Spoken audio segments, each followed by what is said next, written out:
One of the components here at Cannes Lions is the health lions, but how is creativity in the health sector any different from any of the other sectors? Well, let's talk to Arjon Fidelino, the Global Executive Creative Director at Interbrand Health. Bit of a mouthful, Arjon. It is. What are the challenges that face the health sector? Health and wellness is not something that people want to deal with on an everyday basis, and so creatively you've got to be able to unlock people's interest in their bodies, how they use it, and actually their surroundings. So what we've been doing this year was trying to figure out what makes great creative in this space. You can have a beautiful piece that will win in film or in print, but the health and wellness category is such that it requires you to actually engage in something that goes beyond that film.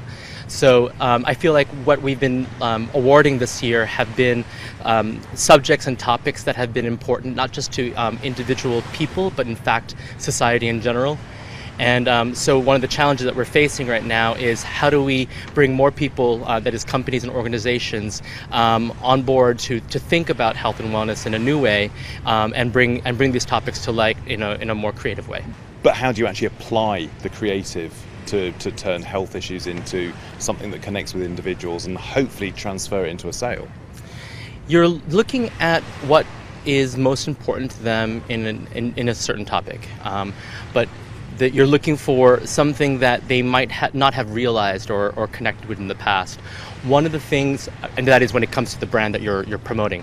One of the brands that we awarded the gold was Kleenex, and this spot was really interesting because it took an insight about a tissue, which is that you oftentimes offer a tissue to someone who's crying, right?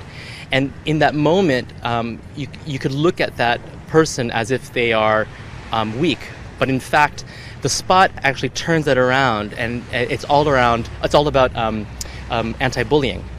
And through the story, you start to realize that this is not, in fact, a tissue that symbolizes weakness. It's actually a gentle gesture and a brand that's about gentleness. And there's still strength, even when there's a lot of emotion. So we're looking for ways of understanding deeply what those products represent and how they connect to genuine social topics that matter to the brand. You're a jury president. You see an awful lot of content. What's the secret sauce to winning a lion? Actually, we spent a lot of time in the jury this year trying to figure out what makes health and wellness different from these other categories. And in the end, we had 5 different categories, or criteria, I should say, that we used to evaluate the work. One was, does it raise the profile of this health and wellness industry? 2 was, does it push the creativity in it? And then 3 was actually something that's really important in healthcare. Is it technically precise? Is it accurate? Because otherwise you really undermine the credibility of the message. The 4th was all around social responsibility. You don't want to inadvertently be creating another problem in health and wellness through your communication. And then ultimately, to what degree does the work fuse health and wellness with your everyday life? All too often, health and wellness is quite sort of separate in our thinking. So great creative in this realm actually fuses those worlds and sort of makes it top of mind for us. What's it like winning a lion, and does it really matter?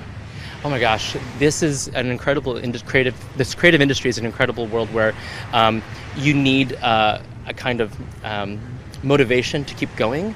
And when your work gets recognized beyond the transaction or the sale, it's a wonderful sort of catalyst to getting you to do more. Arjon, thank you very much. No, thank you.